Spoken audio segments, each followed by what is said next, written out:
வணக்கம்ண்ணா. ஃபர்ஸ்ட் உங்க பேரு, நீங்க என்ன வேலை பாக்குறேன்னு சொல்லிருங்க. ஃபர்ஸ்ட் நான் வியாபாரம் வந்து பாய வியாபாரம் பண்றேன். என் பேர் முருகானந்தன். ஆமா, ஃபர்ஸ்ட் நான் கைத்தொழில் பண்ணியிருந்தேன். என் ஓனர்கிட்ட கூலி வியாபாரம் பண்ணியிருந்தேன். என்ன கைத்தொழில்னா? இதான் பாய வியாபாரம் பண்ணியிருந்தேன். அப்போ வந்து நான் வியாபாரம் பண்ணிட்டு அவரை விட்டு நான் கல்யாணம் ஆகி வந்துட்டு அவர் தான் கல்யாணம் பண்ணி வச்சாரு. எல்லாம் பண்ணாரு, ஓனர் தான் பண்ணாரு, எல்லாமே செஞ்சு அவர் தான் எனக்கு தாய் சமா அவர் பண்ணாரு. இப்போ அவரை விட்டு நான் தனியாக அவரே எனக்கு ஒரு 10,000 கையில் கொடுத்து நீ தனியாக வியாபாரம் பண்ணுறேன், நான் தனியாக வியாபாரம் பண்ணுறேன். இப்போ யாருக்கிட்ட எனக்கு கஷ்டத்தை யாரும் போக மாட்டேன். நானே சொந்த பிசினஸ் எங்கள் ஓனர் விட்டு. இது எத்தனை வருஷமா நான் பண்ணிட்டு இருக்கீங்க? 40 வருஷமா பண்ணுறோம். 45 வருஷமா பண்ணிட்டு இருக்கீங்க. ஏன் இந்த தொழில்னு தேர்ந்தெடுத்தீங்க? இந்த தொழில் ஒரு நாளாக எது கிடைக்குதோ அதான் பார்க்க முடியும். இப்போ எல்லா தொழிலும் போய் ஊய முடியாது. இப்போ தெரிஞ்ச தொழிலை பண்ணதை நம்ம பார்க்க முடியும். இப்போ எல்லா தொழிலும் பார்த்தா ஒன்றும் கிடைக்காது. இப்போ அவங்க தொழில் அவங்களுக்கு தான். இப்போ நான் இது பண்ணுறேன்னா ஒரு நாளாக கிடைக்கணும், அந்த தொழிலை தான் பண்ணேன். தவிர இப்போ நம்ம இரும்பு வியாபாரம் பண்ணால் அவனுக்கு இரும்பு தொழில் தான், வேற வந்து தொழில் போக முடியாது. அவன் கரெக்ட் தான். நான் அதே மாதிரி தான் இந்த வியாபாரம். இப்போ வந்து இந்த தொழில் விட்டு வேற பண்ண முடியாது. இப்போ வண்டி ஓட்டினாலும் சரி, எது ஓட்டினாலும் சரி, எதுவும் கிடைக்க போகிறது. அப்போ அவங்க தொழில் அதான். இல்லைண்ணா, இப்போ இந்த தொழிலாம் பார்த்தீங்கன்னா நீங்க வண்டி தள்ளிட்டு போய் தான் வந்து பழம் வைக்கிறீங்க. ஆமாம், சொல்லிட்டு மழையில பெஞ்சுன்னு வச்சுக்கோங்க. மழை பண்ணி வேறு வியாபாரம் இருக்குதுல்ல. 3 நாள் லீவுனா கைங்க வியாபாரம் இருக்குது, சோளம் வியாபாரம் வந்து. இப்போ இந்த மழைக்கு எந்த வியாபாரம் பண்ணலாம், வேர்கால வியாபாரம் பண்ணலாம், எல்லாமே பண்ணலாம். இப்போ நீங்க மாத்திக்கிட்டே இருப்பீங்க. ஆமா, மாத்திக்கலாம். தொழில் பழம் மட்டும் கிடையாது, பழம் எல்லா தொழிலும் வந்தது. இப்போ இந்த தொழில் இருந்து இப்போ வெயில் காலத்துல அடிக்கிறதுனா இதை பண்ணலாம்.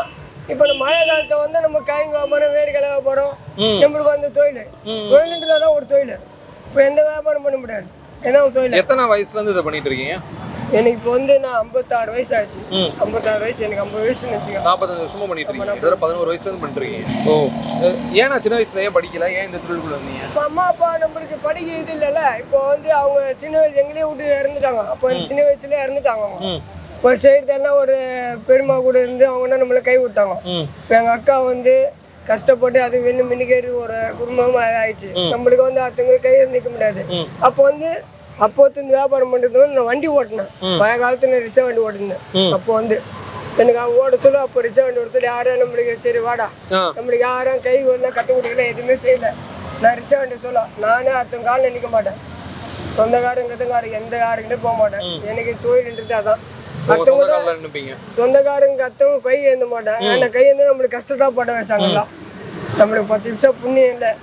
இதே சரி, நான் கூட போன அக்காவை நம்மளுக்கு பணம் ஒதுக்கி தான் போனேன். ஆனால் இப்போ இந்த மாதிரி பண்ணாது. கஷ்டப்பட்டு தானே ஏன்னா அவனுக்கு கொடுக்கும். அது ஒரு குடும்பத்தை ஆச்சுப்பா, அது பார்க்கணும்ல.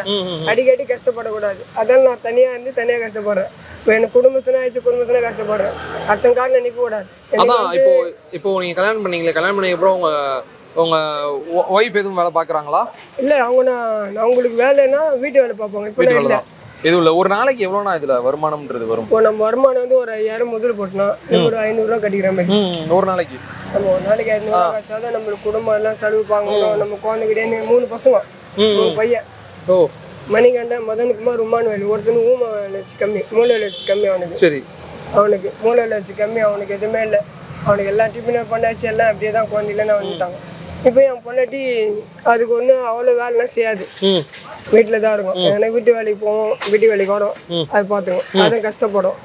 ஆனால் எங்கள் மாமியாரும் கஷ்டப்படுவாங்க. எங்களுக்கு நல்லா பார்க்குறது எங்கள் மாமியார் கூட நல்லா பார்ப்பாங்க. நல்லா பார்ப்பேன், எங்களுக்கு நல்லா கஷ்டப்படும். ஆனால் இதில் வந்து தினசரி இவ்வளோ வரும்னு உங்களால் சொல்லவே முடியாது. ஒரு நாள் அதிகமாக ஒரு நாளைக்கு ஒரு 1000 ரூபாய் கிடைக்கலாம், ஒரு நாளைக்கு 500 ரூபாய் கிடைக்கலாம், ஒரு நாளைக்கு கிடைக்காது ஒரு 300 ரூபாய் போயிடலாம். வியாபாரத்தை பொறுத்த வரைக்கும் அதான். கடன் வாங்கி எதுவும் பண்றீங்களா? இதுல வந்து நம்ம ஃபர்ஸ்ட் கடன் வாங்கணும். நம்ம வியாபாரத்துக்கு போன ஒரு 1000 ரூபாய் திரும்ப மேல 1000 ரூபாய் திரும்ப நம்ம வாங்க முடியும். இப்போ 1000 ரூபாய் திரும்ப வண்டி குழி கிண்டி பின்னாகுது, கஷ்டப்படுத்தாங்கல்ல. இப்போ இங்கேருந்து கோயம்பேடு நம்ம நான் சருக்கு ஏற்றானா அங்கேருந்து வண்டி குழி 300 ரூபாய் 400 ரூபா. நான் வண்டி சருக்கு என்ன போட்டு ஒரு 3 ரூபாய் திரும்ப சருக்கு வாங்க முடியும். அதான் வியாபாரத்தில். இப்போ வண்டி தள்ளிட்டு எவ்வளோ தூரம் நான் போவீங்க ஒரு நாளைக்கு? உங்க வீடு எங்க இருக்கு ஃபர்ஸ்ட்? எனக்கு வந்து நான் செம்மஞ்சேரி வீடு, கவுசிம்போடு. இப்போ அங்கேருந்து பஸ்ஸில் வந்துடுவேன். இங்கதான் வீடு இருந்தோம். இப்போ நாங்கள் அங்கே போயிட்டோம். மாமியார் கூட இதாக போய்ட்டோம், கும்பலாக போய்ட்டோம். சரி, இப்போ அங்கேருந்து பஸ் பிடிச்சி வந்து எங்கே வண்டி நிற்கும்? வண்டி நிற்க தெருமலை சுற்றிட்டு வந்து அக்பர் சாத்திரியில் தான் இருக்கும். ஓ, இந்த தெருவு சுற்றுவீங்க? ஆமாம், ரேடா மாறிட்டு எல்லா மாறிடும். இந்த பைபாஸ் எல்லாம் மவுண்ட் ரோடில் சுற்றிட்டு எக்மோர்லாம் போயிட்டு எல்லாம் ரவுண்டு சுற்றிட்டு தான் வந்து ஒரு 7 மணி தான் இங்கே அட்டன் ஆகிடும். இல்லை, ஒரு ரொம்ப வசதியாக இருக்காதாண்ணா? 7 நாளுமே ஒர்க் பண்ணுவீங்களா? ஆமாம், நம்மளுக்கு வந்து அலைச்சுன்னா உடம்புக்கு தின்னாத ஆண்டு முடித்து நல்லா வச்சுக்கிறாங்க. இல்லை, அந்த சண்டேலாம் லீவு அதெல்லாம் கிடையாது? சண்டை நேரத்துக்கு நம்ம லீவ் போனோம். நம்ம பிள்ளைங்க இருக்குது, நம்மளுக்கு லீவ் போனோம். ஒரு நாளாக சம்பாதிச்சா நம்ம பார்க்க முடியும். இப்போ நம்மளே லீவ் போட்டு வந்துச்சிங்க என்ன கிடைக்கும்? இல்லை ஒரு மாதிரி ஓடி ஓடி அசதியாகவே என்ன பண்ணிக்காது. எங்களுக்கு வந்து ஓடுவேன் இந்த வயசுல நினச்சி நல்லா ஓடுவேன் நான். நம்மளுக்கு வந்து அலர்ஜி அது உட்காருது. இப்போ இவ்வளோ தூரம் சுற்றிட்டு ஃபுல்லாக ஒரு ரவுண்ட் வச்சுன்னா இதோட இதுக்கு போவேன், ரேடியா மாறிட்டு போவேன். ரேடியா மாறிட்டு அப்படியே எக்குமாறு போய்ட்டு அப்படியே மோர் மாறி அப்படியே வந்துருக்கு. சரி, இந்த நியூ இயருக்கு என்ன பண்ண போறீங்க? நியூ இருக்குன்னா நான் என்ன இல்லை, நியூ இயருக்கு எல்லாருமே ஒரு சபதம் எடுப்பாங்க தெரியுமா? ஸோ அந்த மாதிரி நீங்கள் என்ன எடுக்க போறீங்க இந்த இந்த இந்த இந்த புத்தாண்டுக்கு?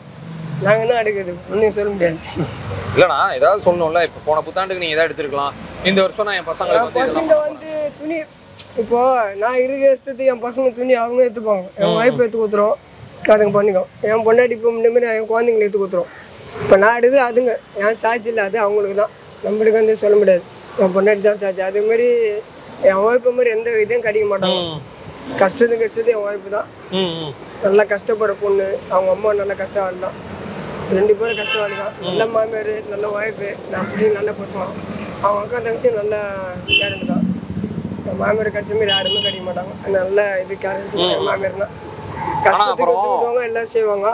ஆனால் என் பையனுக்கு எல்லாமே பார்க்குறது அவங்க தான். அப்புறம் எங்களை மாதிரி பசங்க இந்த வீடியோ நிறைய பேர் பார்ப்பாங்க. அவங்களுக்குலாம் ஏதாவது சொல்லணும்னா என்ன நினைக்கிறீங்க? ஏதாவது ஒரு சின்னதாக ஏதாவது ஒன்று சொல்லணும். கஷ்டப்படுறவங்க நீங்கள், உங்களுக்கு நல்ல வாய்ப்பு உண்டு. இதெல்லாம் நீங்கள் அப்போத்துலேருந்து என்ன கஷ்டத்துக்கு இந்த வாய்ப்பு தான் வரணும், இந்த கேமரா எடுக்கணும் வரீங்கன்னா உங்களுக்கு நல்ல இது நல்லா கஷ்டப்படு. இதில் தான் ஒரு முயற்சி ஒருத்தர் நல்லா தூக்கணுமா இல்லையா, நம்மளுக்கு ஒரு வாய்ப்பு அவ்வளோதான். சரிண்ணா, ரொம்ப நன்றிண்ணா. இதே மாதிரி பல வீடியோக்களை மக்கள் பேஜ் சேனலில் தொடர்ந்து பார்க்க லைக் பண்ணுங்கள், ஷேர் பண்ணுங்கள், சப்ஸ்கிரைப் பண்ணுங்கள். முக்கியமாக அந்த பெல் ஐக்கானை டச் பண்ணி விட்ருங்க.